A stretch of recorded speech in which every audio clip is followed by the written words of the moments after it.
What if the most hyperlogical, like data-obsessed skeptic, is actually operating on blind faith every single time they use their brain? Yeah, that is definitely not the standard way we're taught to look at it. Right, not at all. Because if you look at the modern intellectual landscape, you are essentially told that you have to pick a side.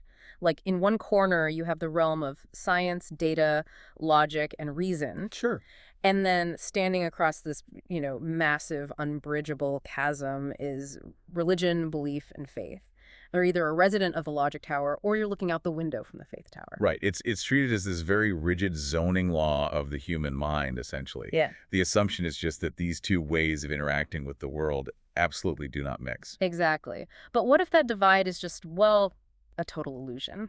So today we are taking a deep dive into a really fascinating document. It's titled 3, Flight, Faithful Reason. It's a crazy piece. Yeah, it really is. And our mission today is to explore this highly provocative argument, the idea that the modern skeptical rejection of faith isn't just misguided, but it's actually entirely self-defeating. Which is a bold premise, right? I mean, it completely upends the conventional wisdom of our era. Specifically, this view held by a lot of modern skeptics and the new atheists, who really often treat faith as just the ultimate intellectual failing. Okay, let's unpack this. Our source material starts off by pointing a finger directly at that modern skeptical mindset. Because when skeptics hear a phrase like St. Anselm's famous medieval maxim, which is faith-seeking understanding, they usually just scoff. Yeah, they dismiss it outright. Right. The argument presented here is that modern culture dismisses this as just some relic of medieval ignorance. To the strict empiricist, the very idea of a rational faith is a contradiction in terms. It's like, I don't know, a square circle. What's fascinating here is that to truly understand why modern skeptics think faith is so inherently irrational, we actually have to look backward. We have to examine this 400-year-old philosophical misstep. 400 years. Yeah, this entire modern attitude traces back to the 17th century. It specifically goes back to an obsession with what's called absolute rational autonomy. And when we talk about the 17th century and absolute certainty, I mean, all roads basically lead to René Descartes. They do indeed. Descartes is really the architect of this specific problem. He was confronted with radical skepticism at the time.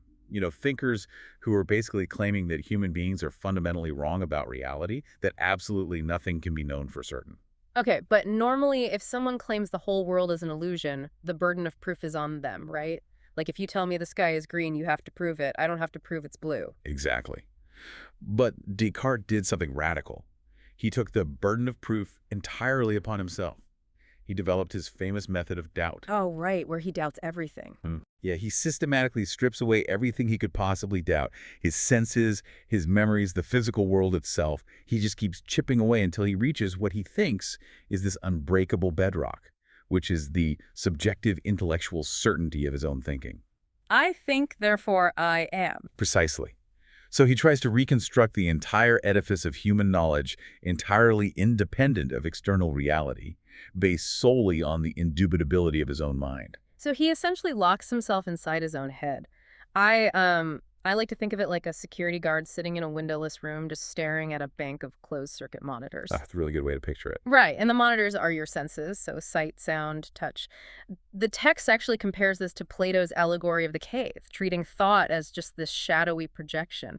Descartes is essentially saying, I can't prove the outside world is real, but I am absolutely certain that I am sitting in this room looking at these screens. It's a perfect visualization, because Descartes basically traps consciousness inside a private theater. He becomes a detached spectator of his own mental projections. But there is an incredibly obvious flaw there, isn't there? Because if you lock yourself in that windowless room, how do you know the cameras aren't glitching? Or, like, that someone hasn't spliced in a fake tape? You don't. Right. If you cut yourself off from external reality, you can never actually verify that what is on the screen matches what is outside the building. Which is exactly the intractable epistemological problem we are exploring today. By treating consciousness as this private theater, Descartes forced Western philosophy into a terrible corner. Like a dead end. Exactly. For the next 400 years, philosophy desperately tried to prove that its internal projections matched external reality. Because Descartes started by severing the connection to the outside world, that proof was just mathematically impossible to establish. And that kicks off what we might call a 400-year philosophical domino effect. Because Descartes trapped the mind inside itself, the next few centuries of brilliant thinkers essentially spent their entire careers frantically trying to find the escape hatch in that windowless room. It really is a wild chronological progression when you map it out. The first major attempt to fix the glitch in the monitors, so to speak, comes from Gottfried Wilhelm Leibniz. Okay, what was his strategy? He takes an approach of rationalistic dogmatism. Leibniz accepts Descartes' trapped mind, but he argues that the mind, by its very nature, autonomously mirrors reality. Wait, how does he justify that? Does he just assume the cameras are working perfectly by default? Basically, yeah. He relies on this concept of a pre-established harmony. He argues that God perfectly synchronized the mind and the universe. Oh, wow. Yeah, he actually compared human intelligence to the unmediated knowledge that medieval philosophers ascribed to angels. Angels supposedly just know things instantly without having to look at them. Leibniz argued human reason functions similarly. The monitors in the security room are perfectly calibrated by divine design to reflect the outside. So he just uses God as a magic wand to fix the wires. I mean, that doesn't really prove anything. It's just a massive assumption to make us feel better about being stuck in the room. Precisely. Which is why the thread immediately twists in the exact opposite direction. Enter George Berkeley and David Hume in the 18th century. They look at Descartes' windowless room and say, well, Descartes is right that all we have are the monitors. But Leibniz is completely wrong to just blindly trust them. Hume is the one who really takes a sledgehammer to the whole system. Yeah, he really does. Berkeley argued that there is no physical outside world at all, that God is just directly beaming the video feed into our monitors. But Hume takes this solipsistic skepticism to its absolute limit. How far does he take it? Hume says we have absolutely no idea what's outside the building. In fact, we can't even be sure there is a building, or a camera, or a God sending a signal. All we have are the pixels flashing on the screen. We can analyze the patterns of the pixels, but we can never, ever know what causes them. Wait, so the external world becomes entirely inaccessible. That is completely paralyzing. I mean, how do you even cross the street if you think like Hume? You wouldn't know if the car coming at you is real or just a pattern of pixels. So who tries to save us from Hume's nightmare? That would be Immanuel Kant. He steps up with his concept of transcendental idealism.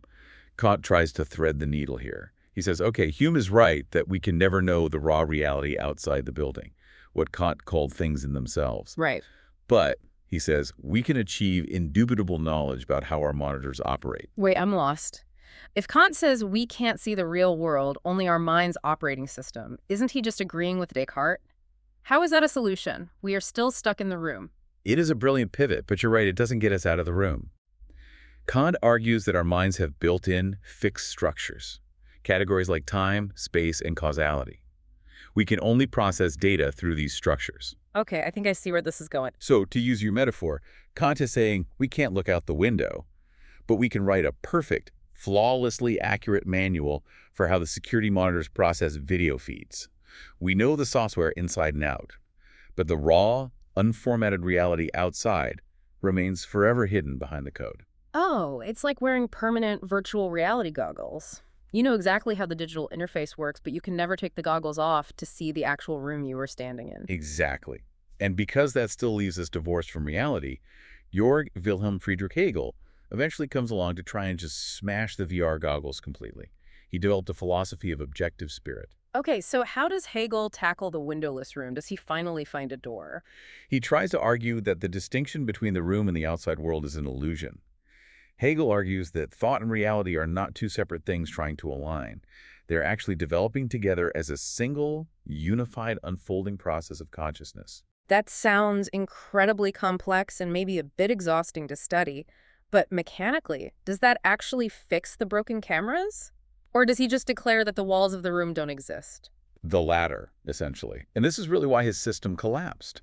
Hegel tried to unify everything, but his massive, complex system ultimately rested on the exact same flawed Cartesian foundation. The presumed certainty of the mind. Yes, the presumed absolute certainty of the mind's own internal contents. You cannot bridge the gap between mind and reality if your foundational premise is that you are starting from inside the mind.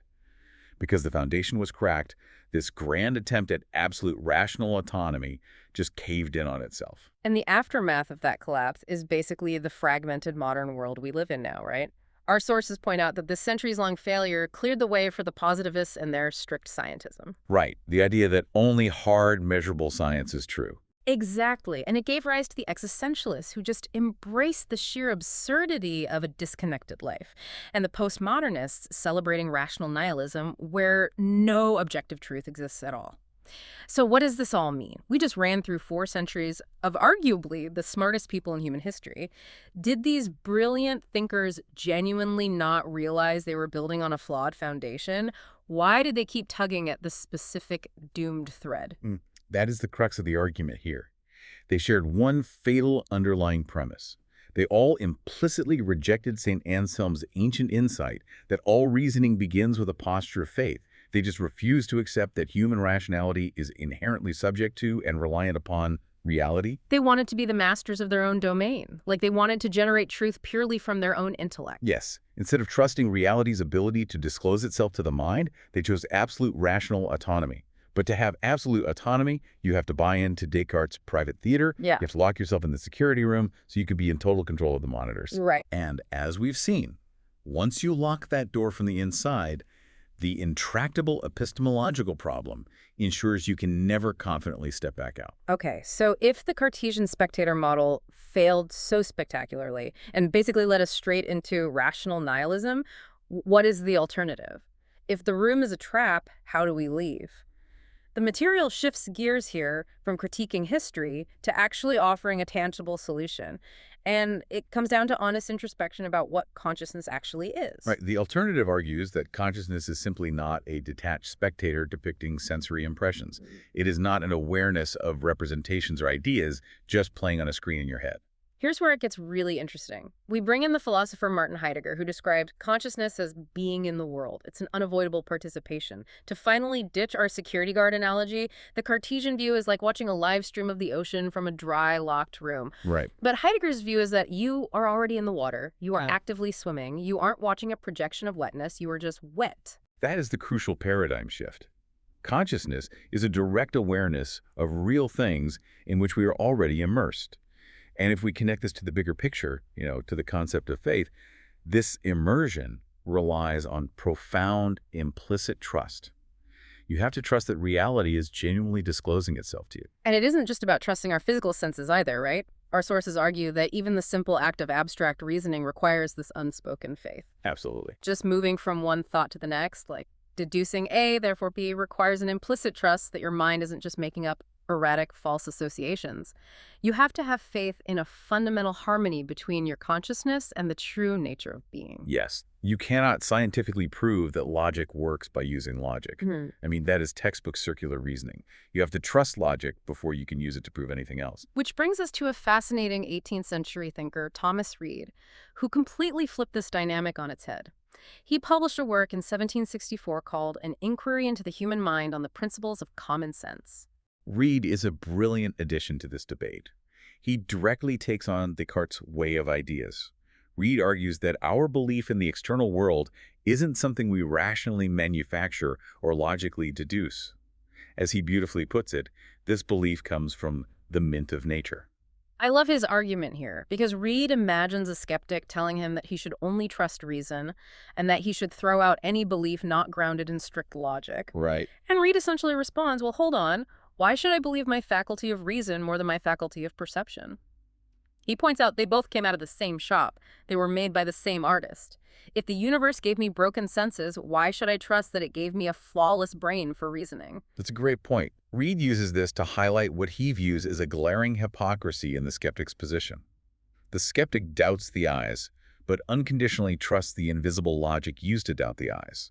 Reid is pointing out that both faculties require an initial, unprovable leap of trust. But wait, let me push back on this on behalf of anyone listening who leans toward that logic tower we talked about at the beginning. Because modern science actually has a massive counter-argument to Thomas Reid. Wouldn't a modern skeptic just say, we don't need mystical faith to trust our reason. We have Darwin. Ah, the evolutionary argument. Right. Natural selection and evolutionary biology explain exactly why our reason works. We evolve to accurately understand reality because understanding reality is what helps us survive. This raises an important question, and it is the exact modern counterargument our material anticipates. The evolutionary defense is incredibly common. However, the argument laid out here dissects this defense head-on. It posits that even if you entirely grant Darwinian evolution, an alignment between your thoughts and external reality is, at best, a functional accident, shaped purely by survival pressures. A functional accident, meaning evolution doesn't care if you are a philosopher, it only cares if you live to see tomorrow. Exactly. Survival guarantees that your brain is wired to help you run away from a rustling bush because it might be a predator. It favors quick, life-saving heuristics. But survival offers absolutely no guarantee that your reason is capable of disclosing the deeper metaphysical nature of reality. Right. A false belief might actually keep you alive much better than the objective truth. Exactly. Like, if my brain is wired to believe that every single rustling bush is a deadly tiger, I'm going to survive. Even though 99% of the time it's just the wind, my evolutionary monitors are keeping me alive by actively lying to me about what is really out there. Precisely. The cognitive tools that evolve to help a primate dodge a tiger or forage for berries are not inherently guaranteed to understand quantum mechanics or abstract mathematics or objective truth. Evolutionary biology ensures utility, not veracity. Therefore, trusting that your evolutionary reasoning can uncover the true nature of reality is still an act of faith. So no matter which way you slice it, whether you look at Descartes' windowless room or Darwin's survival-wired brain, the efficacy of reason for finding truth is always going to be an object of faith. That is the inescapable conclusion presented in the text. Trusting reason requires an act of faith. And the argument goes a step further, stating that this faith must be rational because without it, there could be no rationality at all. Which brings this entire deep dive full circle. We started with the new atheists and modern skeptics dismissing faith as a relic of medieval ignorance. But based on everything we've unpacked, our source material delivers a rather striking final verdict on these modern skeptics. The irony highlighted here is profound. The conclusion drawn is that because strict modern skeptics utterly dismiss faith, they end up believing in the absolute power of reason on entirely insufficient grounds. They refuse to acknowledge the fundamental leap of trust required to use their own logic. So, by their own strict evidentiary standards, the argument frames them as being guilty of irrational fideism. Fideism being, the reliance on faith alone rather than reason.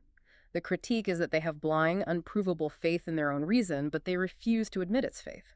Meanwhile, the document contrasts this modern stance with the classical wisdom of the ancients. It points back to St. Anselm and even further back to Plato and his doctrine of anamnesis. Anamnesis, which is the idea that learning is actually a form of remembering, right? Correct. In this classical view, faith is not ignorance. It is not stubbornly closing your eyes to the facts.